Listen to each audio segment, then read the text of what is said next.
Hey everyone, welcome to the Wrestling Experience. where we felt like we were handcuffed to the barricade being forced to watch this episode of SmackDown. Just kidding. It was not a bad episode of SmackDown. That's true. It was all right. It could have been Mostly enjoyable. worse. It could have been Could three have been. hours. Yeah.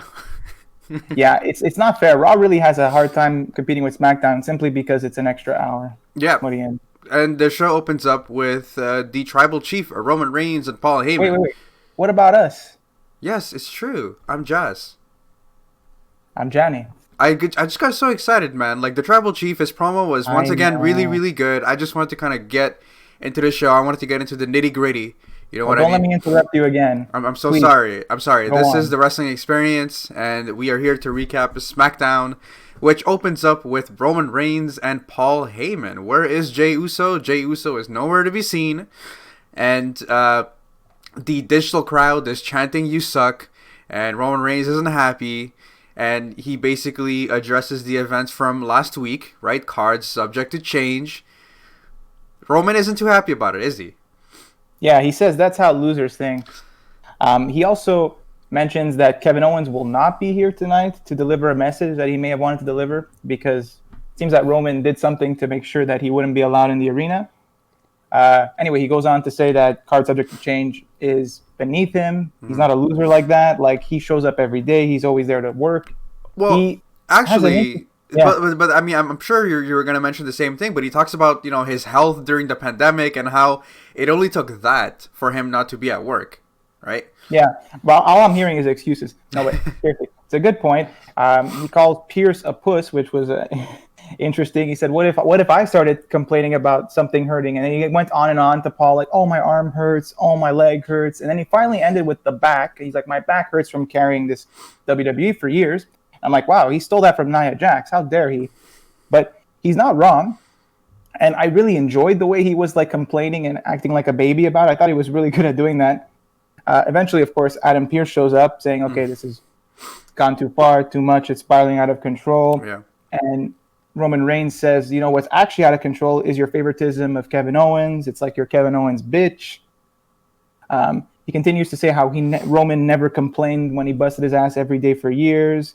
And then he gives him a cheap shot there. He says, "No wonder you never made it to WWE," he says to Adam Pearce. Yeah. And Heyman really liked that line, right? He started laughing hysterically. He was Yeah, really enjoying that. Heyman started laughing hysterically, and Pierce just wasn't gonna have it, right? He's like, "Listen, I mean, I'm not gonna take that from you, right? Like, Roman, it's another story, but you, like, this is not okay." And then Roman is like, "Well, actually, Paul, if he's disrespecting you, then that must mean that he's disrespecting me." Which means that he's disrespecting my family and everyone, and we have to set that straight, right? Right, so he wants him to handle it. And Heyman's like, "I'm from New York. I could whoop your ass," about Adam Pearce. And kind of implies that if Adam Pearce really wants to do something interesting for something different, he could make the main event of tonight's episode be Pearce versus Paul Heyman. And Yeah. offers him his hand. And Pearce is okay with this. He shakes his hand and, like, it's on. That's the main event. But then Roman kind of gets up in Pearce's face and is like, by the end of the night, he says, "You're going to get your ass kicked." So, bit of a threat there. Yeah, For sure. exactly. Yeah. I did find it weird that Pierce was like, "Well, I don't mind if Roman Reigns insults me all day because he's allowed, but Paul Heyman, no." Like, okay. I mean, I guess it makes sense. Like, I mean, if I had to pick on someone, I would pick on Paul Heyman. I think I'd have a better chance. So Well, I guess yeah, that's of course. He's just a Poor Paul mouthpiece. Heyman, though. Yeah, he's not a He's wrestler. he's from New York. He can brawl. Like, I don't know. Paul Heyman might be a sleeper. Remember when R-Truth was afraid of him entering the Royal Rumble? That's true. You never Paulie know. Dangerous. So now we have Sami Zayn. So basically when Roman Reigns and Paul Heyman and they leave, Sami Zayn comes out with his documentary crew because let's not forget he wants to document all the travesty that's going around and it's just not fair for Sami Zayn. And he has a long chain cuff, and he basically cuffs himself to something on the barricade. And when we return, he's still speaking on the mic, and he complains about last week's event and how like the ref caught Sami Zayn using the tights, and we all know how that ended. Basically, and then we have a tag team match. So we have Asuka and He Charlotte does. Flair.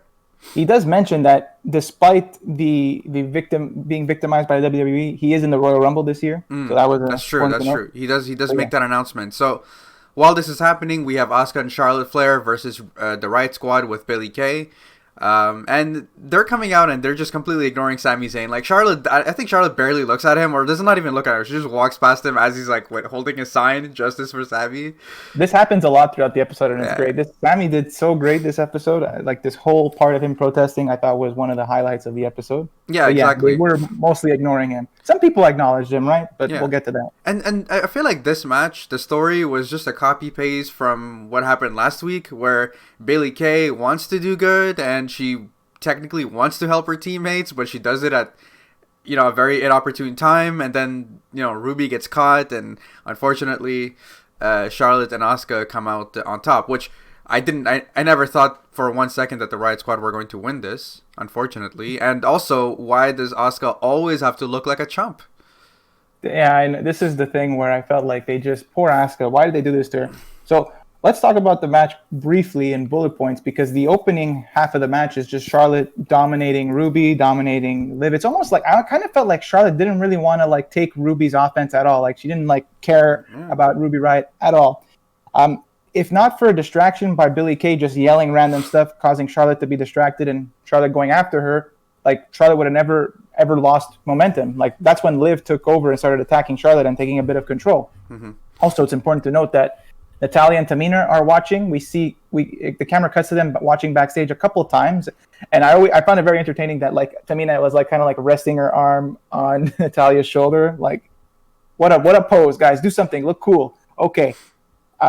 Post commercial again, like you would think that the Riot Squad would be in control of Charlotte, but no, Charlotte is back taking control again. And even when she has to make her hot tag to Asuka, she's not really in peril. She's just like, okay, I beat them up. Now it's your turn. Of course, there were some good moments where Asuka and Charlotte were tag teaming very well with quick tags. Even the Riot Squad was able to do that later. But then it was just like what you said. Like there's a sequence where Asuka is taking over, and then she's about to roll up Ruby, and that's when Billie wants to distract the ref, but the roll up continues, and it's actually Ruby who pins Asuka, and it looks like Ruby would have won the match there, but the ref was distracted, and of course Asuka can't even pick up the win here. She ends up like taking out Ruby, but tagging in Charlotte for a natural selection for the win, and it's like, wow, poor Asuka. I felt like I just wish Asuka would have looked strong in one of these tag team matches because it's always the same thing. Yeah. But yeah, I'm gonna stop ranting about this. Moving on backstage. Yeah, exactly. We have the Riot Squad. We have Billie Kay, and Billie Kay is just kind of repeatedly apologizing to them. She didn't mean to, and then Ruby's like, "What? You didn't mean to do what? Like cost our chances to get a shot at the titles, right?" And then, you can see that the Riot Squad are upset with her, and mostly Ruby. I feel. Mostly Ruby, and then Billie Kay tries to kind of win them back by saying that she spoke to Sonya, and then they're both going to be entering the Women's Royal Rumble. And she basically says that she can get a long ponytail, and she starts imitating Bianca Belair, which I thought was pretty funny. Hilarious. She can get some champagne like Carmella. Like, she even spoke like that, which is pretty funny. But unfortunately, the Riot Squad kind of tell her that she's probably just not right material, and maybe it should just kind of be Ruby and Liv, and they walk off. So poor Billie Kay. Yeah, exactly. I feel for her. Yeah, and she even went out of her way to like dress more appropriately for the squad. Like she had a whole more punkish outfit. Like Billie Kay, they don't deserve Billie Kay. That's just the reality. Yeah. So now we have Daniel Bryan coming out looking like $1 million, man. That guy looks great. And he comes out in his suit, a sports jacket, I guess you want to call it, and he's just laughing past Sami Zayn, which I thought was pretty funny as well. I love it. He's still protesting. And he basically hypes the Royal Rumble, which is a week away, man. I'm really excited about the Royal Rumble. Like how we always say it's definitely my favorite pay-per-view of the year. And he just talks about, getting chills down his spine and his hair, like standing, like the hair on his arm that stand up and everything like that. And he doesn't know, like he loves the excitement of, not knowing what number you're going to get and who comes out. And, he does talk about it being the most challenging, grueling, difficult thing that you can do in the WWE, and we all know that he hasn't won the Royal Rumble, unfortunately. Deservingly though, he should, and he talks about how he's very proud of his career and his accomplishments, and one thing that he's never done is win the Royal Rumble, and as he's saying that, he gets cut off by Cesaro, and Cesaro is this is really funny because he's like, listen, you're hyping up the Royal Rumble.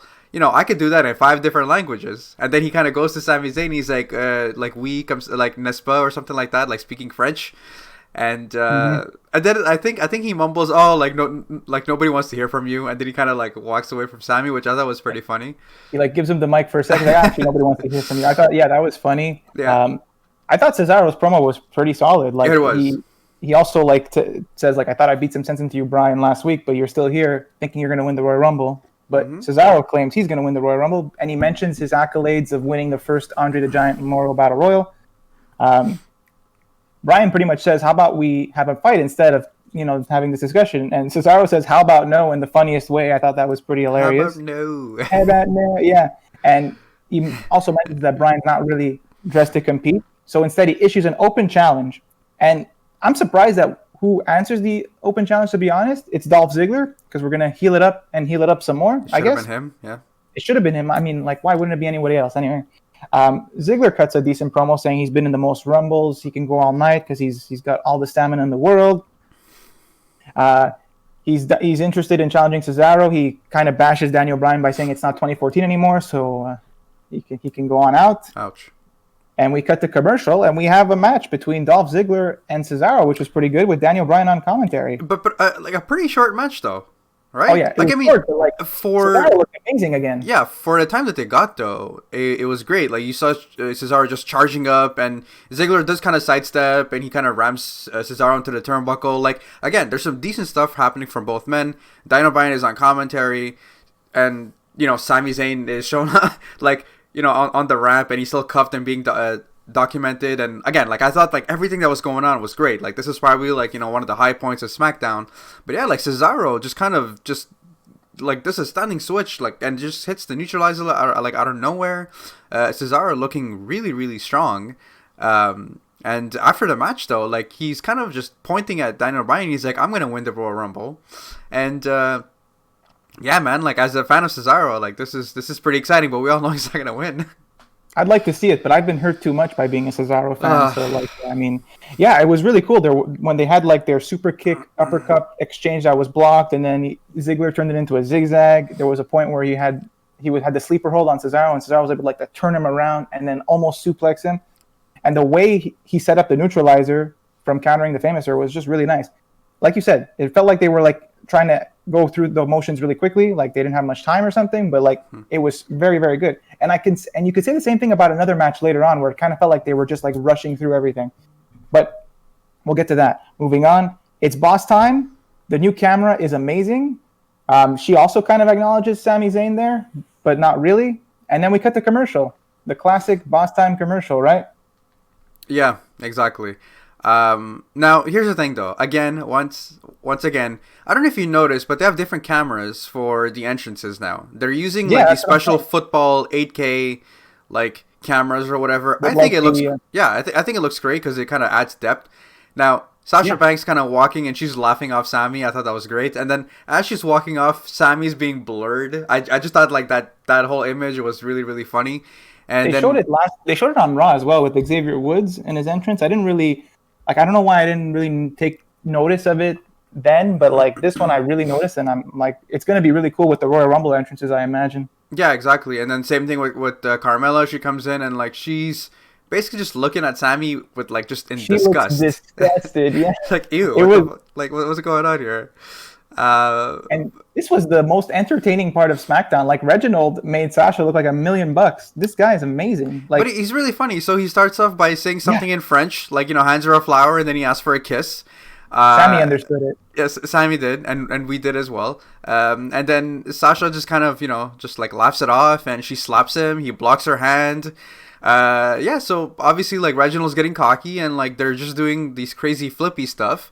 I thought that was pretty synchronized for this match, right? I'm gonna put quote unquote match because he didn't really strike her or, you know, do anything of that sort. But no, like, right? no, I know, but I did like the Meteora that Sasha kind of hit on Reginald. I think that took a lot of effort from Reginald as well. It was basically all Reginald, but again, Reginald and Sasha, man, some great Both of chemistry. them, though, right? The Possible, one on the outside yeah. and the one on the inside of the ring later. I would enjoy a possible romance thing brewing up from this.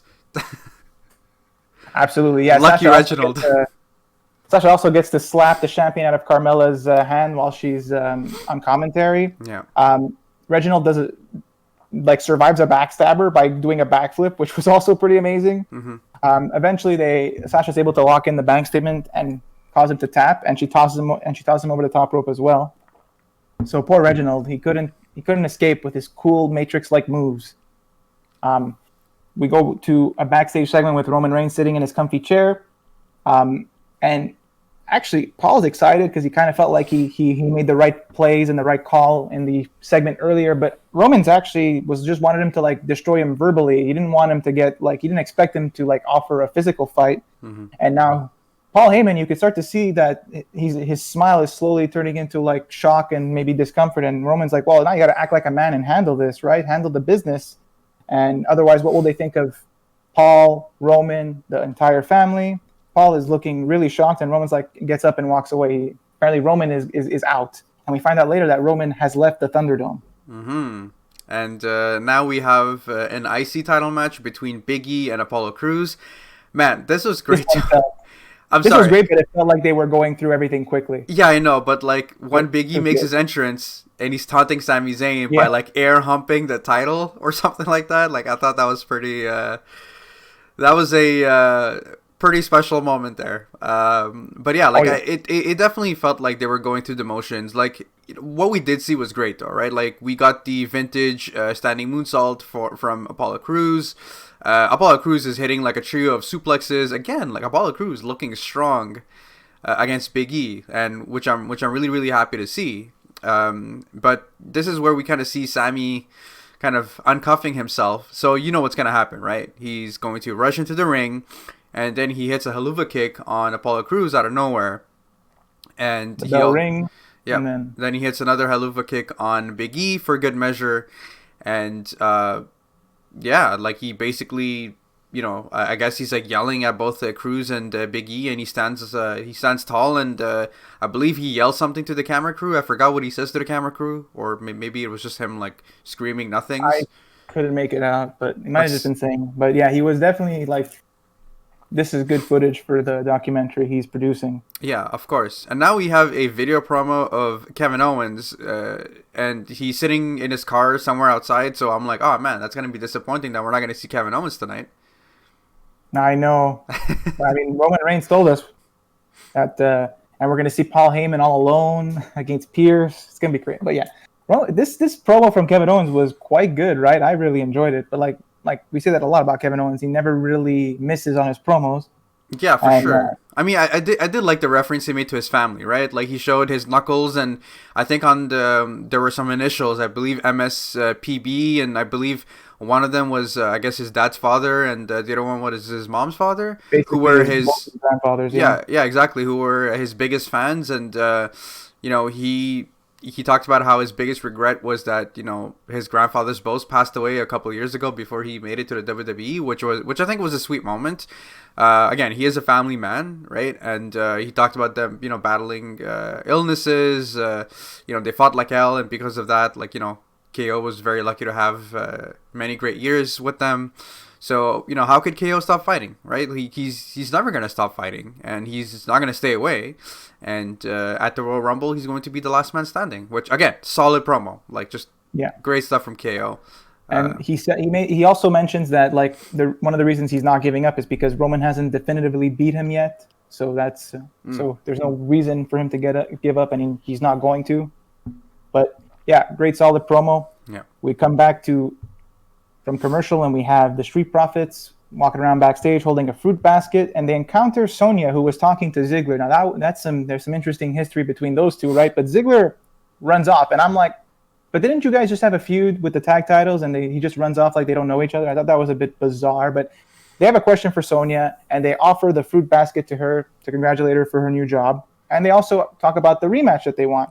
And this is interesting, right? She says they absolutely deserve a rematch, but Ford is still somewhat injured with the leg, and he's not 100% ready. So she doesn't think it's a good idea for SmackDown, because if he gets even worse of an injury, it's definitely not good for SmackDown. So she encourages them to continue hyping up the show and let other tag teams have other opportunities until they're 100%.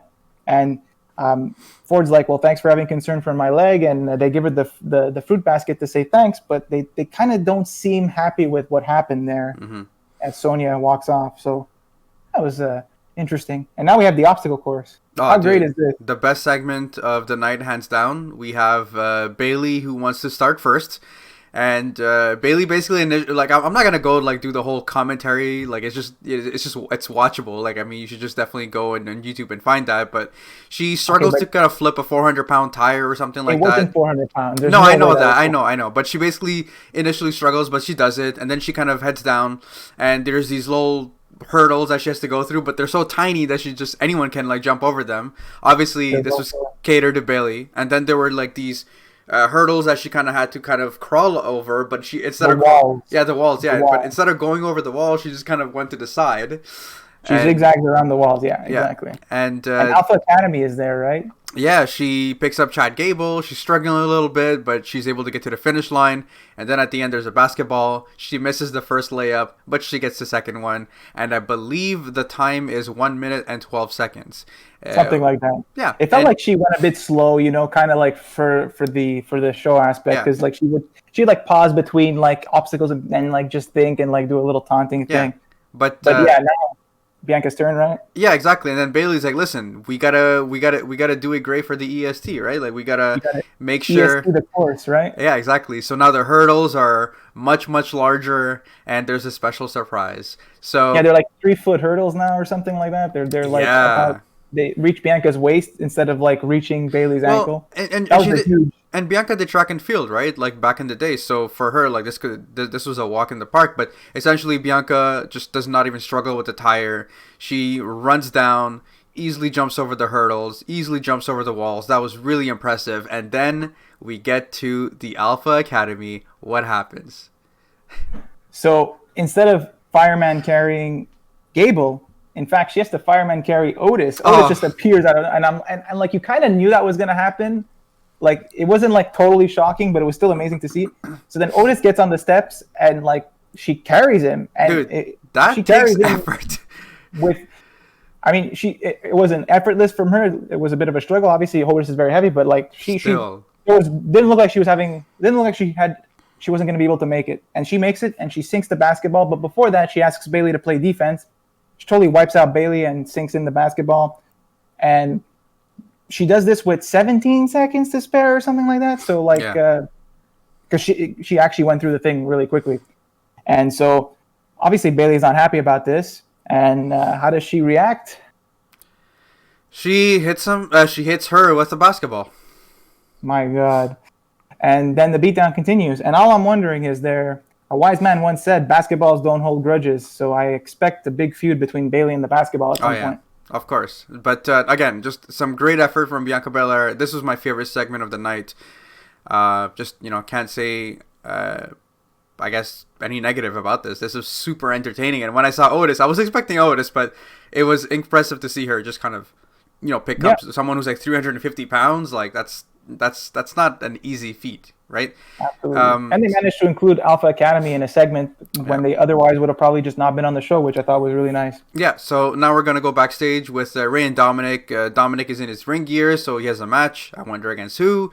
And Ray is kind of giving him advice. They hug, and he reassures his father that he got this. And his match is against none other than King Corbin.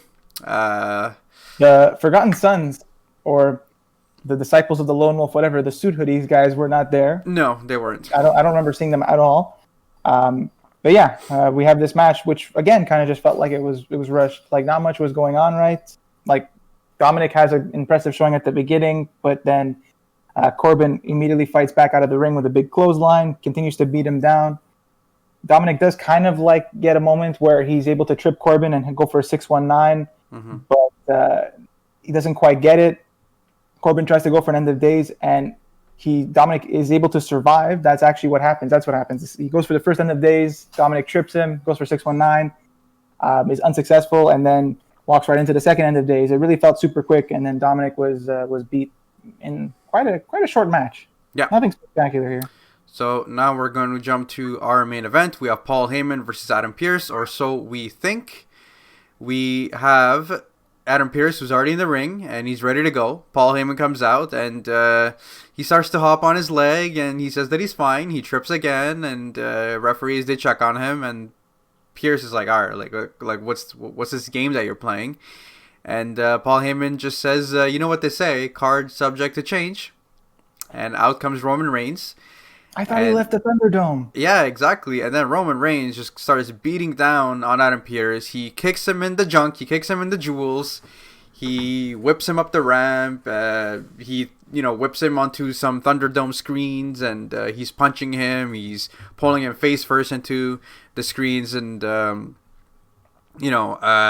I believe he gets to the point where he was with Kevin Owens a couple of weeks ago, right? Like when he kind of threw Kevin Owens onto a table. Yeah, he wanted to like lift him on top between monitors of the Thunderdome, and that's when a mysterious speaking of the devil, a mysterious man in a hoodie attacks him. It's Kevin Owens, right? Yeah, exactly. So they get all the way back to the ring. Roman does have some offense, but then walks right into like a super kick and a stunner, and the officials have to show up to kind of like separate them. But KO continues to fight. He does a funny little thing where he like goes into the ring, exits on the other side, runs up to Roman Reigns to hit another stunner, and you can see him yelling, "Are you watching, Paul?" And Paul's in the corner like shocked. And then what was really hype was he picked up Roman again and gave him a pop-up powerbomb onto the announce table. Yeah. And he wanted to pick up the stairs as well to do some extra damage, but like that's when the officials stop him, and you could see Kevin Owens saying, "Oh yeah, you're not going to have officials to stop this on Sunday," and then like the show kind of ends. But what a really hype ending. Oh yeah. 100% a great way to end the show. And for me, this is why like SmackDown was a solid episode, and for the most part it was very watchable. The match quality again was not stupendous. It wasn't something to write home about, but I did feel like the matches were short, and there was like a sense of urgency in most of the matches. Like the Cesaro Ziggler match was decent for what it was. Apollo Crews and Big E had the makings of being a good match, and then we had a little disqualification ending. But again, I really got to give kudos to Reginald, the sommelier, and Sasha Banks for their effort. The obstacle course was really good as well. And that ending was hype. So I would say a good episode of SmackDown. Yeah, I agree with you. Most of your points. Everything was solid. The only thing I didn't like, and you probably didn't like either, was the whole Asuka stuff. But like, oh yeah, that's poor Asuka.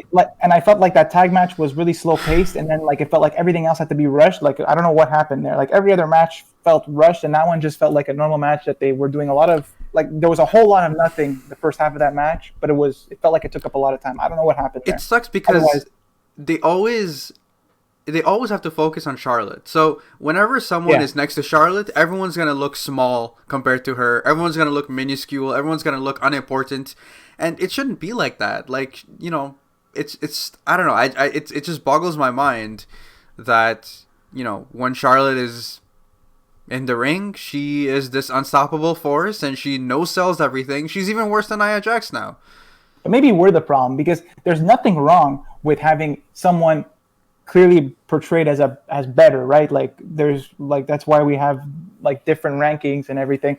But it just feels so blatant with Charlotte to me that I'm like, okay, that's the problem. I have to go, because there are other cases where someone's clearly better than someone else, and it makes sense. Like it's just organic. I'm gonna call it right now. Charlotte is going to win the Royal Rumble once again, and she's going to be the first woman to win both Royal Rumbles, and that's going to be added to her accolades.